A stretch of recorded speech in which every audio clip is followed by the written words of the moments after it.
ole milong ai thatu tin zawai in chi background bu le chewa in lo dam that nge ka pe sia dam thalo te kan lo omani chon dam thavek turin du sakna karon lan le ma sa cheu ani kan story ngai thak tur kan ngai thak so lama ngai nom kan ti zong ani re ni lo te kan lo sui le don ne o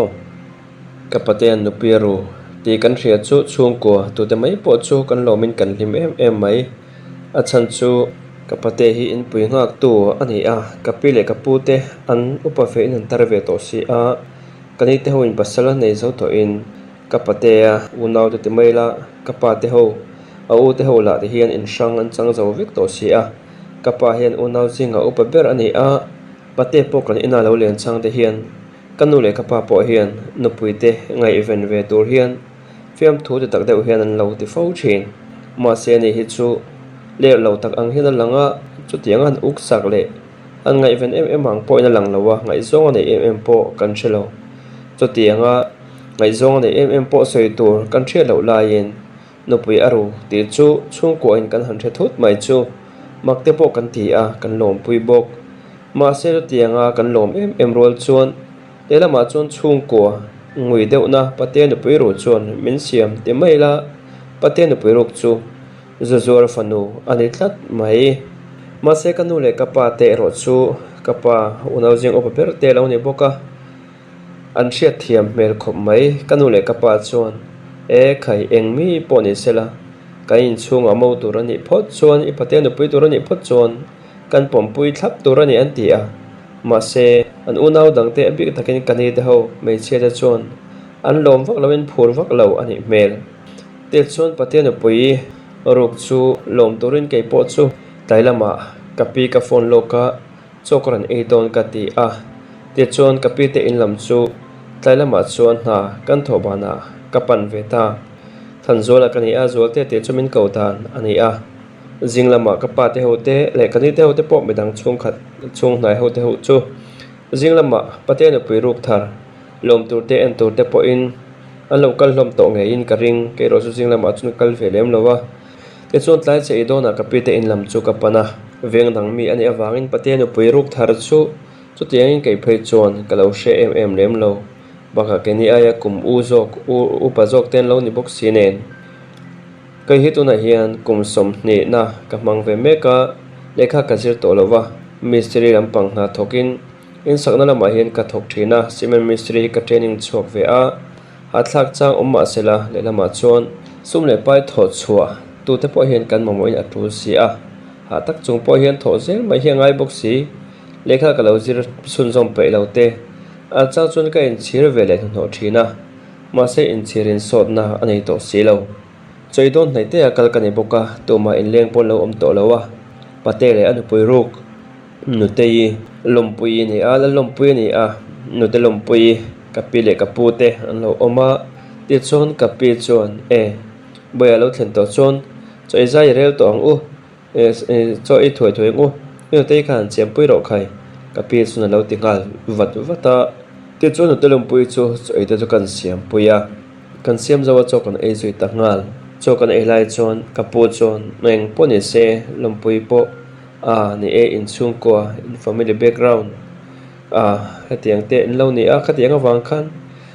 in chunga te in thlarun angai me lawa tin ule naw le chung khat leina nai te laka po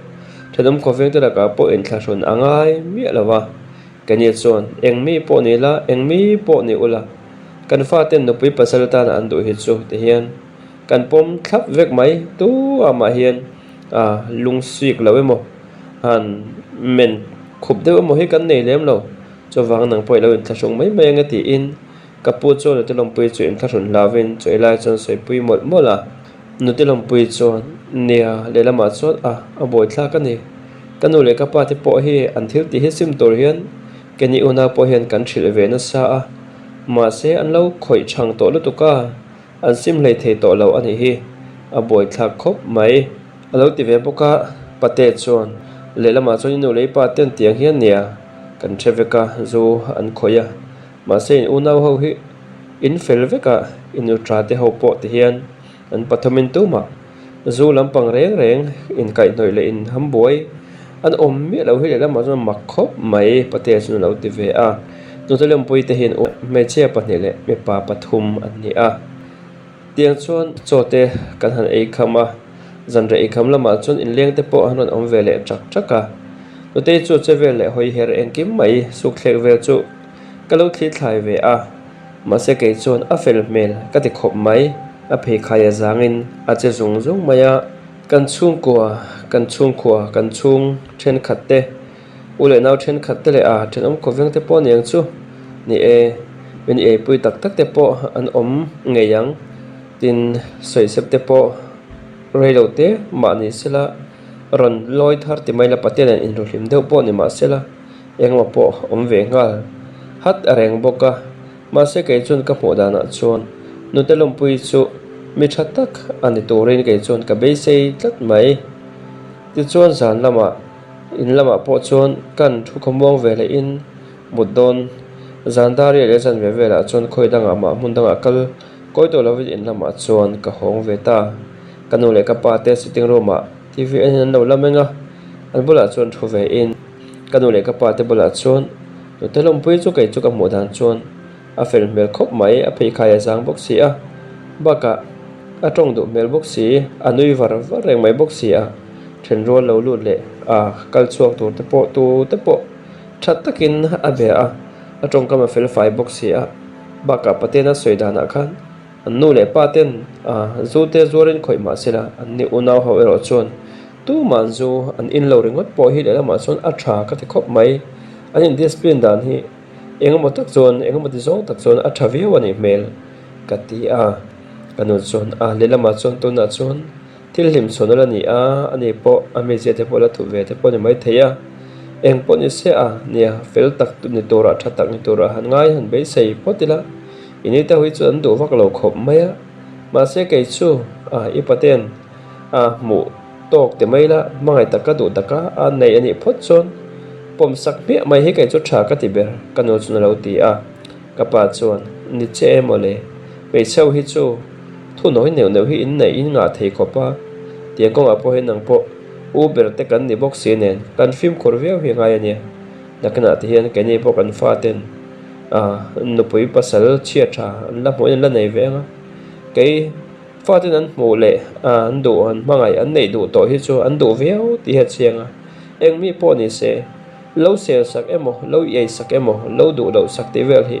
ka ngai dan ni lo reng ka pa chu lo ti ve boka ti chuan ni khuwa lo rei zela palai te kaltir ve in tiang chuan patele nute lompui in nei na tur chu bo sai chho ani ta a tira tanga thu neu om chu ani nei don thleng po chuna om chho zela ka pu te than om khoveng hnai te le ke ma ni lama kan than om khoveng hnai te po in zuar Fanu ringot mai chu a thadona monele baka lompui hi anu hi zuar ti taka nu huai sarve tak mai he ni a mai chia pe hi chon an nu te hen chhun du khom mai a in chung ko ta na hian mo tha tak hian ni hi ka van ring lo em ti in then om nai ke ma ni lama then om nai then khat te po chuan kanu le ka pa te bula po an sei bong tok te po an om ke ro chut lang wal te kan lo ni box nen engma to tiang then om le me sang hria ta bula phe chuan engma ka sei ve ngai lawa tin nu te lom pui chu ka chekin ke chuan mi sual tak ni tora ka ngai lo hrim bok ti chuan nei that hun tur te a lo thlenga ko hran upa in nei na kol tir tu in in nei tir ko sui tira tiang chuan jingkara in ko suin tailama zan ria te ka pi te in lama chuan chung khat laina le than om khoveng kenen kan kil khom ve a kan ri ve lai mai anuam kan ti in kan hlim khop mai no te lom pui hi amela pe chuan a chelo pumro po te chelo tak mai za pui om lo tak mai ani a pate hi sarkar na thokani lem lawa mobile phone accessories lampang charger ti te phone cover ti te phone khatiang lampang phone thil tul lampang ang chi ho kha dor lian vak lo hi nei ve a chu ne ten te hin nga kena boi pui ve a pathian zara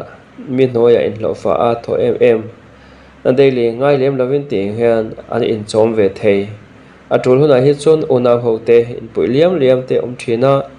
tin kapile kapu te hi an latar cmm lo boka taima tak mai an ni a lo te an la neya tiang chuan lo fa te nen lo lam po an la boi pui sun jom chho ve zel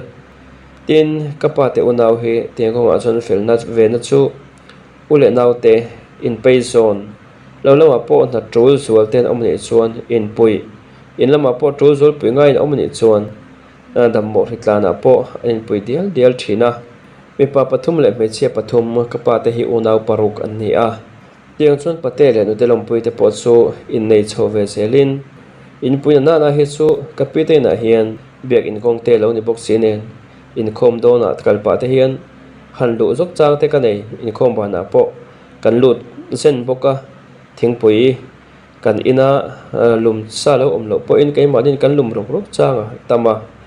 to tiang chuan to tianga te chuan no te lom pui chu fel ema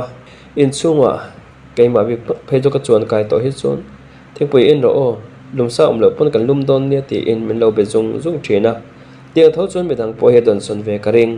tin no te lom pui a che pe ema chuat te anot 5 reng mai eng ma hi balin da ngai lo ton ma chun kapile kapule pate chau om an lo ni box hi a in chung te han bal te han nok deuh chang te om thina he tianga te hian kani te ho an kal chuan ti fai kani ho po rem chang a piangin no pang lam chuan chung kan lo hian an ti fai nok chang te kan nein kan pui chang atam mai cái ngày po hian atul chuan chuat han no sak bor chang te po kanei thin ma se no te no lom pui ro loi ve tak no om ve tak no a chuan chu tianga ke ni lamina kan pui le kan ti sak pakhat mangai lo me che fel tak ani ti chu a kho sak dan tang chu chiang khop mai tum khat chu sunday choma in khom pa na kalut chu pate le no te te chun om lova mundangan thian ten leng torin an soma chun thing pui en toran kalani mel kapile kapu ten lo oma kapu chuan boya inu te chu selna yeina trongkam chi rang kani pon kan dong nang ni ho chhungkaw nang ni ho po in dong ti te kan lo ria ma se hei kan han in thon chho sela inu te chu a fel khop mai kani pon ni se min ngai sak he tiang bak te hi chu e khoi tang ma hian khoi he tiang bak te hi chu khoi ya ma hian i paten no pui tora ta na hian o kai ma ni in chung han loi tur chon an om chong bi khen kai zong karing lo i te ya hian kai chu kalung oi thap mai ka po chu ti a ka pi chu niang chu male ini te ho hi an du khirven han du tui ve dewa le lama chon ni pon dem om chong lawa chung pui in pui ngak tu tur te han lo de box ne maro chu an rin ang le han lo thlir lok ang te mai lan lo be se ang chu ani don lo hei an rin phak ba kin te po a fel don ria vin ke po ka sia tin hei I pu se ang kan ke ni la ni se min ngai to min dot em boka e tiang bak te chu ke ni ang in chunga a be se chiap tur po ni ka selo ka pi po chuan a lo ti ve a tu khat chu pate kan in lama chon ron kalin thil poi mo engemaw ron lama ta chon kanu le ka pa te chon no te chung chang ka chu pate chon lo soi puin mi te then am kho veng te dak chu ti ang nan soi dan ang te po chu una ho na chon han soya pate chon mi la hi a thil hen soi pai si thil hen tha thei bok si amak ngot mai ma se an share mo zel don lo an rin phak le an be sei phak bak le engani mu an tum dan ai hian ka pui lom pui hi a fel don ti hi cái hít chuan ka hre ton ni po hian midang ho po hian lamuin la hre don lo kau te ho po hian an se lan ye ka hria lom tun thleng po hian then khat kan chung te then khat phei chuan ni biak that an bet tha pe vak lo ma se an mu sel don lo cái hian ka pui hi chu ka nei ma tang to in eng mi sia nge tu nge ani ti hi ka hre chiang em a chu wangin mi la ka wa tan vak emo wa fak chiam poi ka tum lo an mu zel mai don lo pate chuan ti a confirm mer khop mai kanu chuan ni lompui te hi chhungkaw en kolna nu le paten zu te zuarin khoima sela an faten en kolna discipline ero chu a that mel ka ti khop mai hei kan han chik an chan chin te kan han tha chho zela pate chuan khai tia chuan zuar mani sela zuar lo tam takhian an tluk reng lo chu ti rualin zuzor kha ka fak moin ka choi moi ti na lamani lo ma se zuar fanu ti wang ringo tamin sak tu tele min sit pui tu te hian mo an la moin la hre zel to na lo kan pui tu nge ani ti chu adik tak chuan ni nu le pa ten tiang hian roi lo ten khoi a in pon in ma se an fa te hi chumo farkhat po ani hian phal sak lo reng renga tin an fa ten in chunga an nu le pa te an za thiam em boka an makka ti khop mai tiang ko ate hian ke ni zu hetiang lampang khoi lem lo tam takhian kan tluk lo an chunga ni en kol dan hi fa mi pa pathum le mei chia pani an neya longpui te unau hi pangan ni ma sen vai hian an mi pa te po hian nu le pa te hi mo lau takhian ni ringot mai ni an thu hi an hniar ngam lo reng reng mak tak tak ani pate po chon lo ti ve ka pa chon khai chu nu le pa te an fa te an za dan kong chu tu te mo chon en ton an wanga mel ve tin ka pa chon min lo kap ve dewa kan ni dar dara de chon pate po choi don tuk thuan hun don a chon kai tang chon ho chuak ve le ta ti chon hun ten her liam zela tu te po chon nau te lo pai chho in chung a chil te ma in kapi le kapu ta na po sel na han nei na tor pakhat ma lovin nu te lom pui chu a che file te ma in kapi le kapu te po duat thiam khop mai an mut bu te engkim chek sakin thomno la ni se thomno tret an nei po in a thui sak zunga an thomno la ni se balin ma ada sak ngai hek lo mi tu te mai po hian kan chin dan thalo ka te em pakhat chu aral khat atanga mi chungchanga thutlu na lo siam sak ngot chu tiang chunga chon chu tiang nu le pa te kia nga chuna sei len na a fel vak lawang lo tingot ang chi hi ching kan tam em hi tha ka te lo ema tum khat pe chu kan ka chen pakhatin pate na puin te lom pui chu ka beng hriata eng te mani chon soi dewa chu ti mi tum po chon ka khak phok nge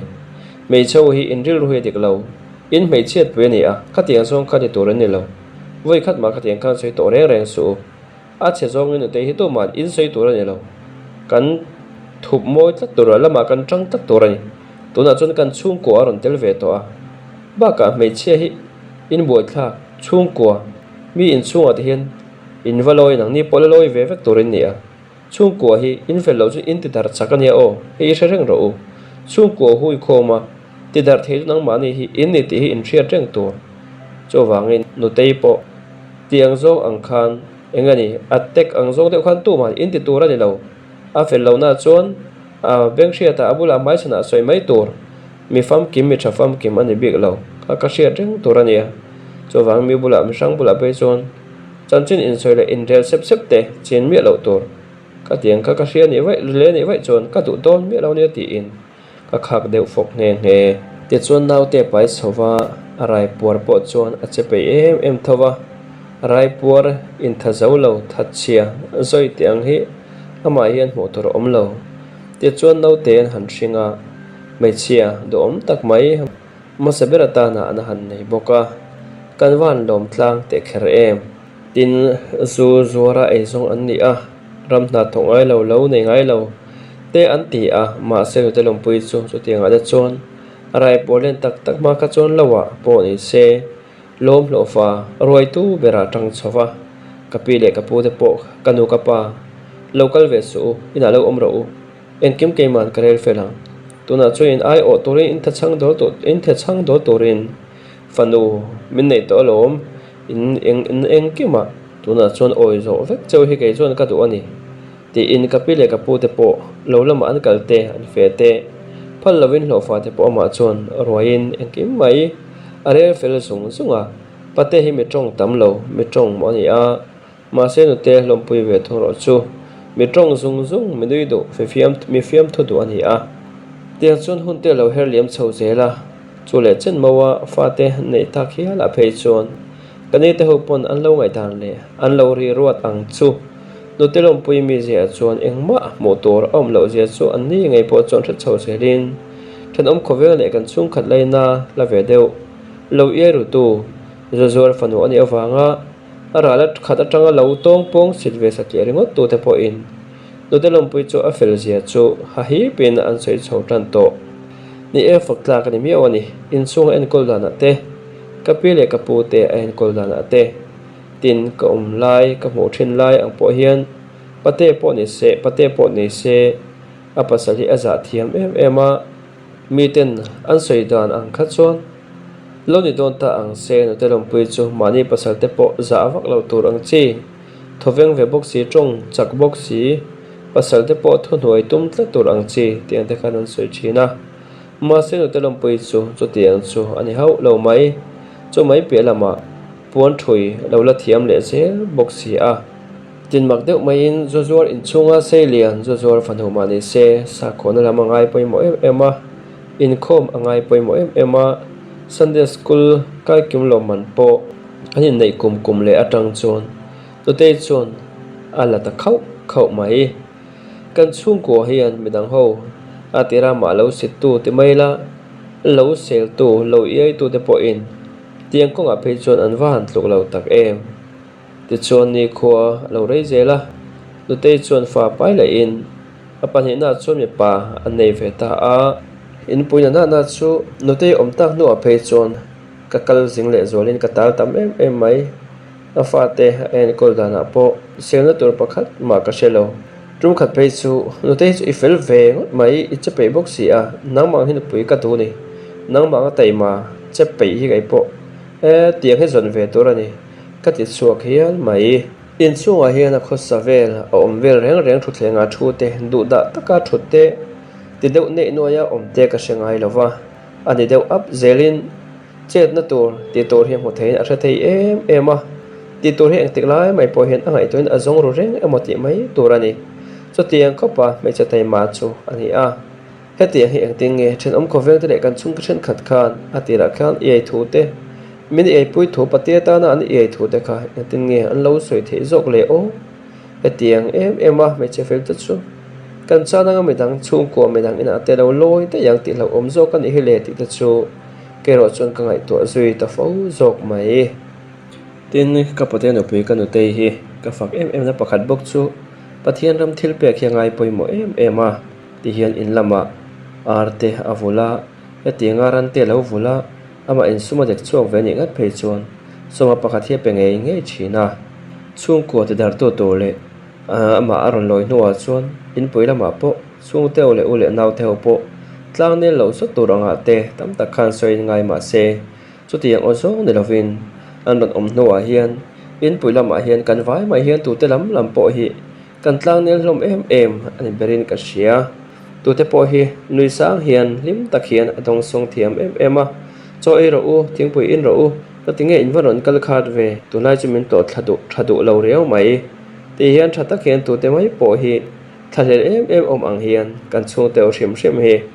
a be vek thei zel mai kapile kapu te po ni kho alo rei tel la kapate no pui ka te chunga chon an lung oi an lom tel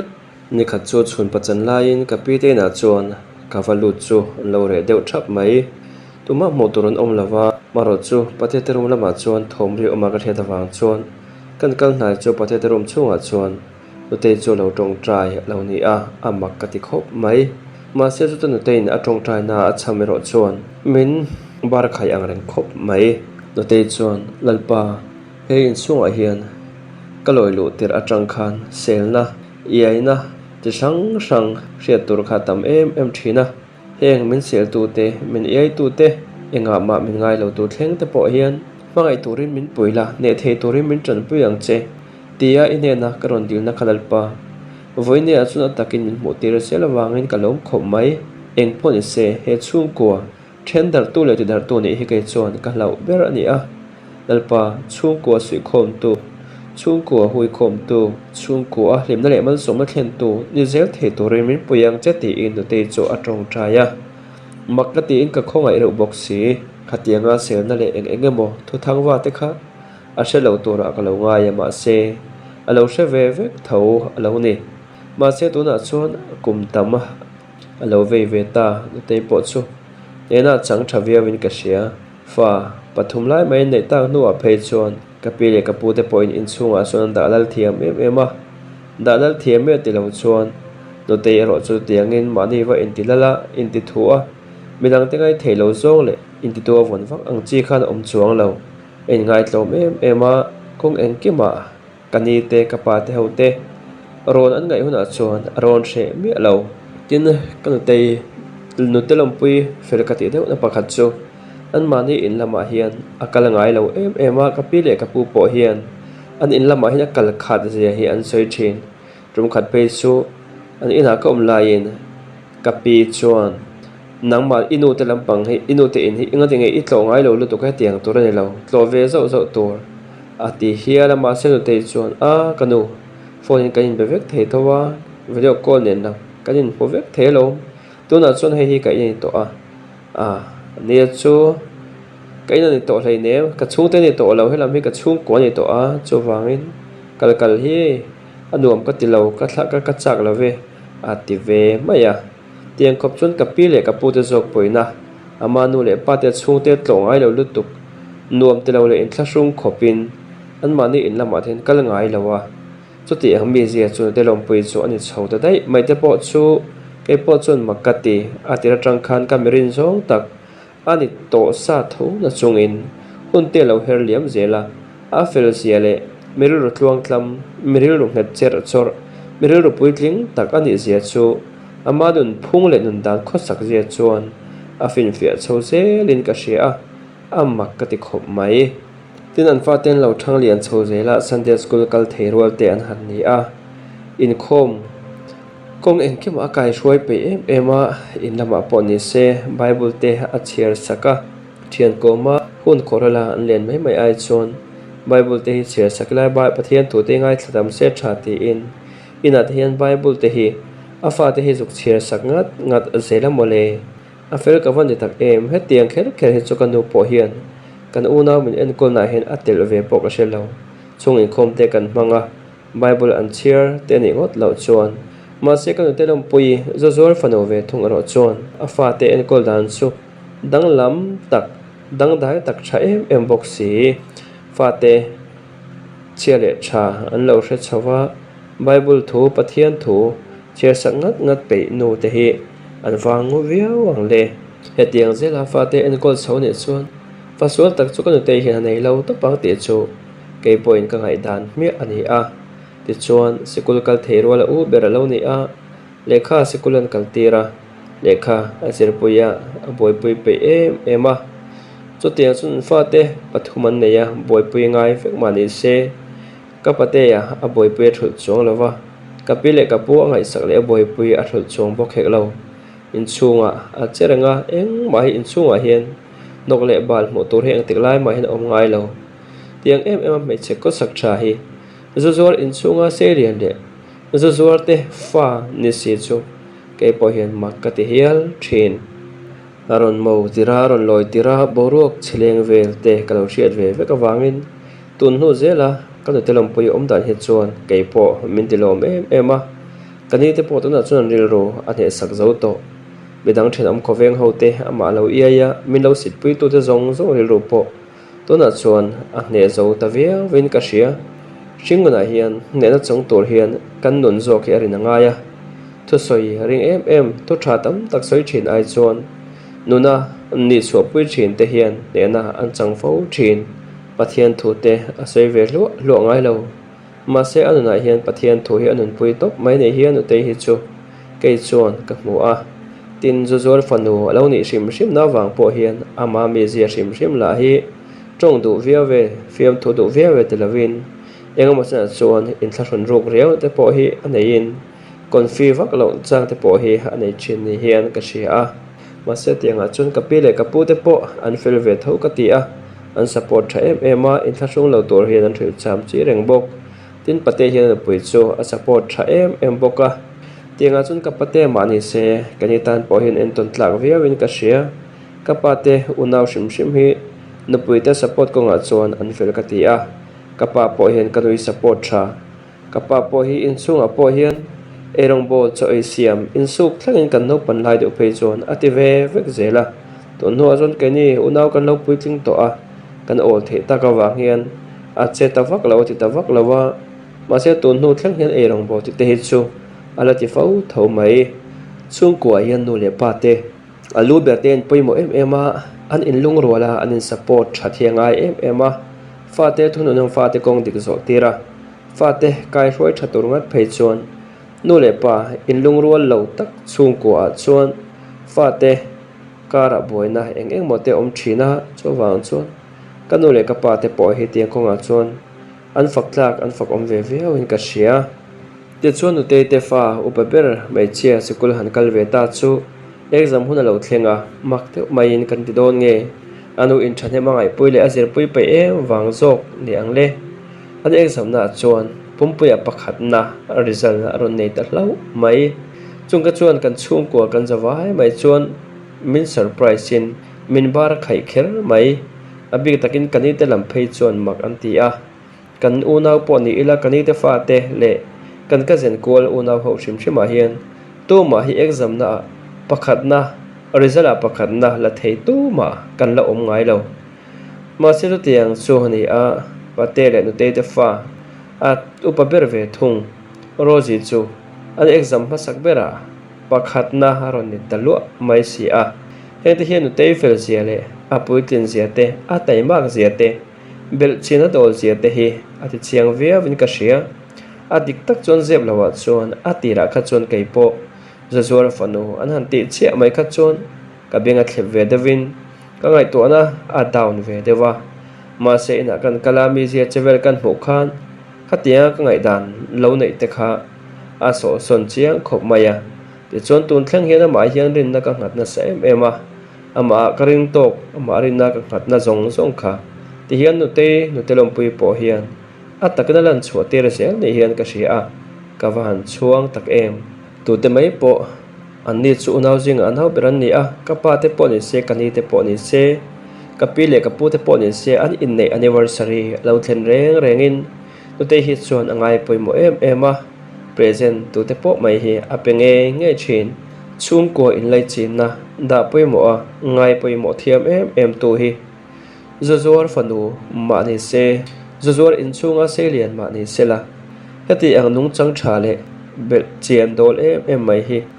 tu in nge lo zir te ranga khoi tang nge alo nei chho pui ta kang le hian mi hring hi ral khat atanga in thlira kan chung changa thutlo na lo siam te ngai dan lo siam ve mai te adik lo zia hi thi chiang ve avin ka hria ka pi le ka pu te an nom sam lawa dam that lo ngat phei hi chon kani te ka pa ti ho ai ma hian nu te hian a boy puya a fer boy em zela dam doi ele in tur an e the tur zong te en kim mai zan an mu tha em ti nen lam a fa te ai ma hian ka pi le ka pu te nom sam lo phei chon ka pi le ka pu te ngai to le boy pui hian a boya patetan po hian le lama chon alom om thin ngot hian ka ring thin tiang ema nupui te nu le pa te chung te an pangai an boy puen ngai sakta ka chon he tiang che ke po hian nupui tur hi nei ve ela ti in du thu ka sam ve ta fo mai ti chon an fa upa ber boy te po ro ji po kum sari lo tlen ve ta ka chon nu te long pui nu le pa te po an zu zor lampang chu an top chiang bal ta ti te kan han thele ta zela awan lo om tak em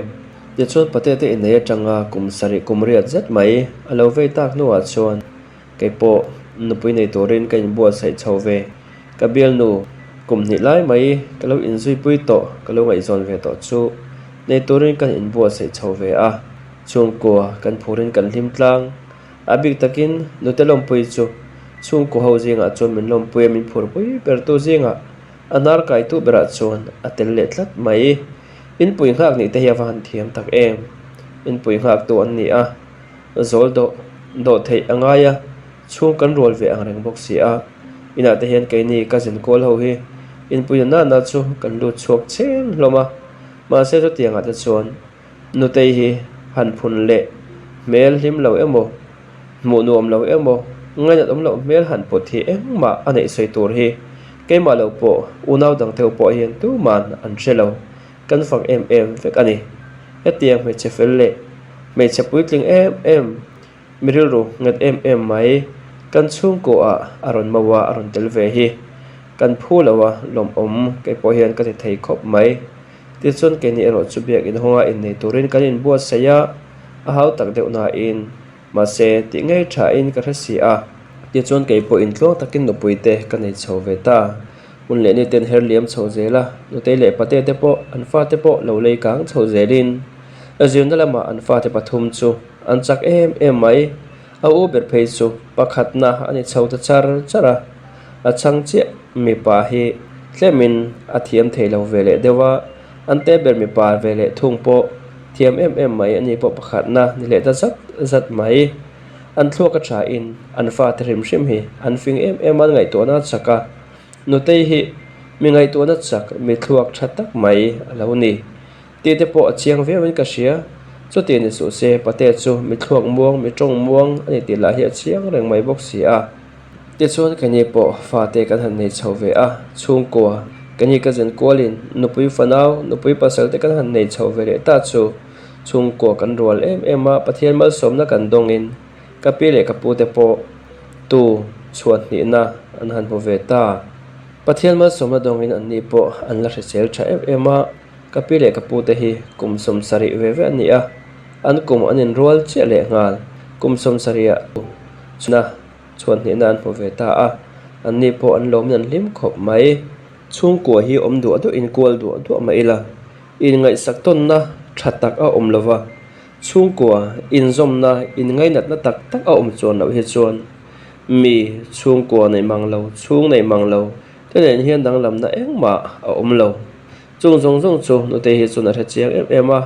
an mani lama po an chhungkaw huikhawmtu le huikhawmtu ber alo ni sia te tu no a chuan kan tha chho zela te chun ke mani lama po chhungkaw huikhawmtu in ngai nat na ti sol tu in zom na ti nget tu ani zela in puilama a chang chuan chu tianga ran ten han vul chhota ka phei chuan cho ei khom han ti te an bo sei zau boka chung zo po chu nu te ro te zel ani a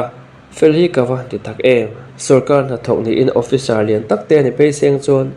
kan chhungkaw tan hian mal somnon sele zol zo khi awan thlen na sadon takin awan nem nan pui om don take o ti te hian ka ngai tu awang wang thin tin ke po ka van ne ya kan pui a fel a nu te ang si a fel nu pui ka nei chawa kan chhungkaw ngai poi mo tu leng chuak mai ngai lo mani in lama po kal mai ngai lo nu pui tai ma le che pe mai ke point paten nu pui ang nei vela ti ka lo dream thin le ka lo tu sam ang thin nge mai kha ke point ka nei ve ta makati a ka lom thin khop mai ti chon hun ne de ten her liam zela kani po fa pahni kan neya pahni ba khi na du to kang pani hi nei la vai ho ti da nang deuh hian ne deuhin en kolila kan ti a kan puinen in lung rol takin pahnia chon kan to pa pate te fa te po boite te po roji te unau po an lo lian chho zelin an fel to khop mai roji po high school te local ve to a high school kal nuwa po na zirna ma chon la te tha chho zela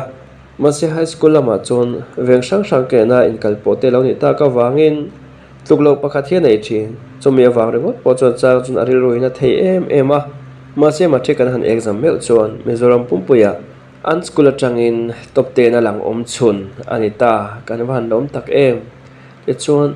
doctor ni tum tlat ani a e chuan science an la a som pakhat le som pani te zir chun som chho le in thei to chu en le khan zir chho an unau ho anu le pa ten an en kol tha abi takin kan te lom pui fa te en kol konga a fel a fa te pon chuak tha khop mai ma puya a uber dot to me papo pastor ni tum tlat ani a mi tenan po sit ti mai la kan chhungkaw amo aron motor min lo ei pui an lo sit ruk le kan chhungkaw zinga mi ngei po sit tu le yeru tu tam tak an omkara nu tei kan chung aron mowa zuar fanu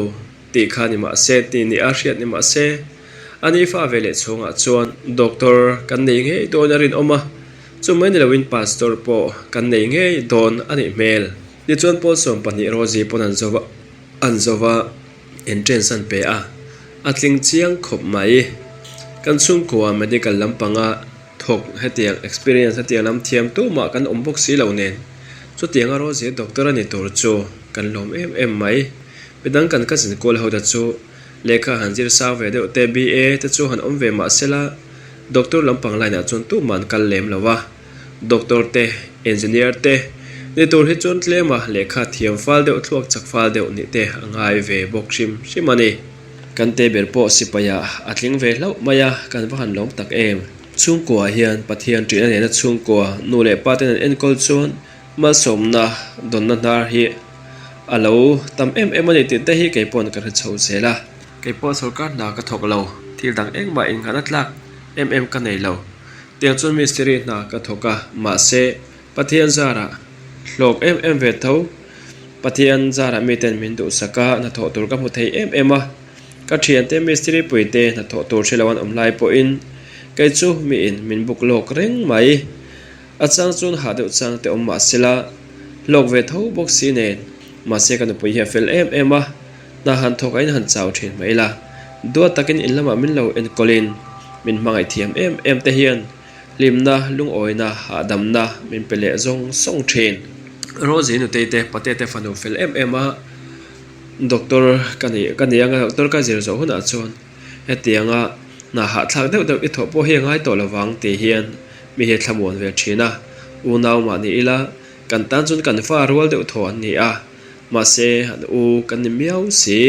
achang chun chung korwal ni he chu anui zat thak da chen te po hi om thin in ko dan dik taka in ko tur phei chuan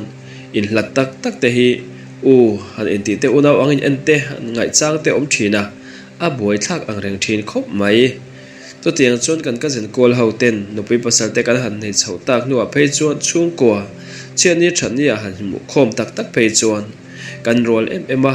kanu te lam hi an rol lu tuk lawa kanu te u naw hi pali an ni a ma se an bani u naw tam lo ma se fa ero an nga hlom to tiang chon ni lam la an lo ni bok si a nuam thin ang reng khop mai kapile kapute pathian trina le sakona lam hoi tlata rongbol na an ngai poimo na ra hi kan chhungkaw kapa te lama chon tu te mai po hian zar kan zo ti lo the lawa tu ma roi hlo wanga boi em khotlanga ming chia emo mi te beng te kham mi te mit te kham ti han se tur hi tu ma an om lo tu chuan tam tak thlenga mal som tiam tu kan pathian hian ama nai tlat tu le an nung zuya rongbol na ngai poimo tlat tu te chu alo tha tham lo te hi kan chhungkaw po hen alang chiang viau in ka hria etiang pathian tri tlat tu pathian lam hoi ngai poimo sakona lam ngai poimo tlat tu pile pu min thla tu te kan nei hi van nei kan unaw ho ka zen kol ho po hi kan in ti thina kani ho po hian kan sei vele sap thin ole khati zong kha kan story ngai thak thei chu lo ni vele ta a zawai minu ngai thak sak tu te thin lung le ti tak zetin lom thu karon sei le a story thar ne ron comeback le thuai kalo tum don ne o